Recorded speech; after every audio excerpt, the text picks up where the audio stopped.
Focus doesn't come from laying out your tasks and organizing your day.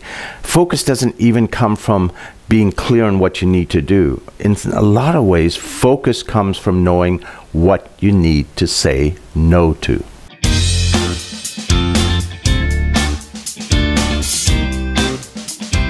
I'm Ravi Tangri, and I'm here to talk about Successgineering focus. And the thing is, whether you're working individually or with your organization, the same mistakes are made over and over and over. What happens is we get caught in a trap of busyness. There's so many things to do. I've had coaching clients who just are overwhelmed and just cannot find the time to do everything that they need to do. And I've had corporations. I went into a company a couple of years ago where my jaw hit the ground because they had something like 847 strategic priorities. I mean, that's totally ridiculous. There's no way, no how, no when that can happen in any way, shape, or form. So what is it that makes focus work? Well, as I said, the same mistakes are made individually and corporately. So let's start with the individual basis. How do you create focus personally? Because if you don't know that, you can't engage others to create focus in your organization, to start with. So what happens is we are focused. What drives us, what focuses us, is what has purpose for us, what has meaning. And there are two areas that I work with my clients that drive that. And one is sense of purpose, and the second, which supports that, are the values. And the thing is, for most people, they don't know what those are. And so what they do is they just continue doing what they think they should do. And they may get some level of success, but it still feels like something's missing from their lives. And it's hard for them to get moving. Now, in contrast, with people who are connected with their sense of purpose and meaning and with their core values, or who discover that, it's like they are on fire and you cannot stop them. They are moving full tilt and they are able to create balance because purpose and values flow through all parts of their lives. So the interesting thing is, if some people do explore their values, there's a common mistake that I'd say 80–90% of people make that actually take them totally on the wrong track. They may do exercises that look at values and they think about what their values should be. And the thing is, values have nothing whatsoever to do with your brain. They come from passion. They come from what you feel. And so if you are doing exercises that make you think what your values are, what you're doing is identifying what your values should be, not what they really truly are.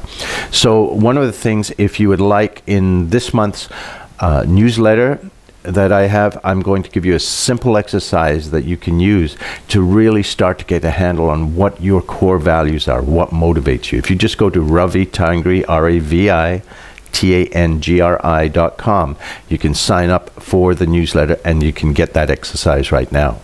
So if you are working individually of saying, how do I create focus? How do I juggle things? I've got so many things to do, no time for all the things I want to do. First step is to start to get clear on what your values are. That's what drives you. Purpose is important too. That's a much deeper process, but you can at least get started identifying what your values are. And the thing is, purpose and values, it's not so much telling you what to focus on, but the real power is knowing what to say no to. And that's what they do. If it's not on purpose, if it's not aligned with your values, then either what you're doing is not appropriate to be done, or something has to shift to bring it into alignment.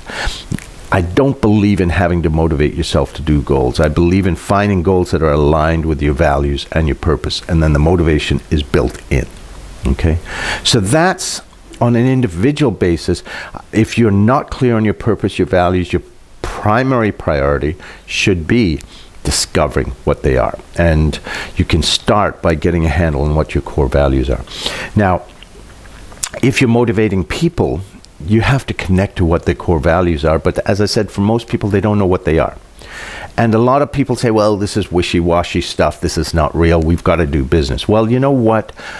It may be, but the world has changed. The younger generations that are in the workplace now are demanding meaningful work. They're demanding things that make a difference. And because we're moving into a labor shortage as the baby boomers retire and we have far fewer people to replace them, they get to set the standard. So maybe you believe it's wishy-washy, maybe it's not real work, but the fact is, if you don't do it, you're not going to attract the people that you need. So we have to do that.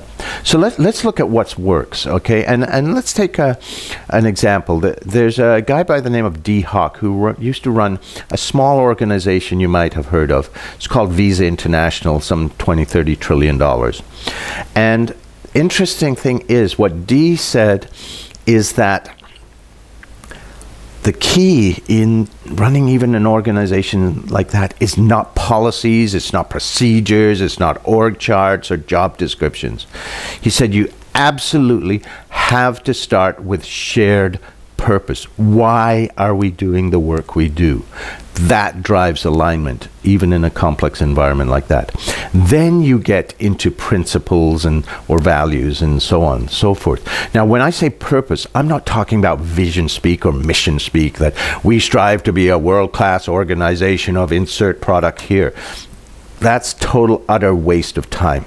That I'm talking about plain English that tells people in simple English what they're doing that makes a difference in the world. And that's something that people can say, yeah, I can buy into.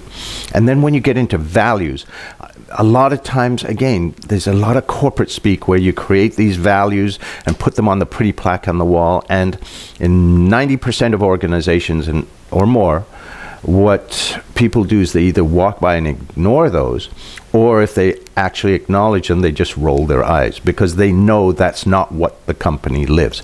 If you're talking about values, it's not just about a pretty word. It's describing what those values are in terms of behaviors, and then allowing people to hold everyone, all the way to the CEO, accountable for living those values. Okay, and again, people say this is wishy-washy stuff. It is not. Values drive behavior. Behaviors then say, okay, if these are the behaviors that I want in my people, these are the competencies that I want to develop.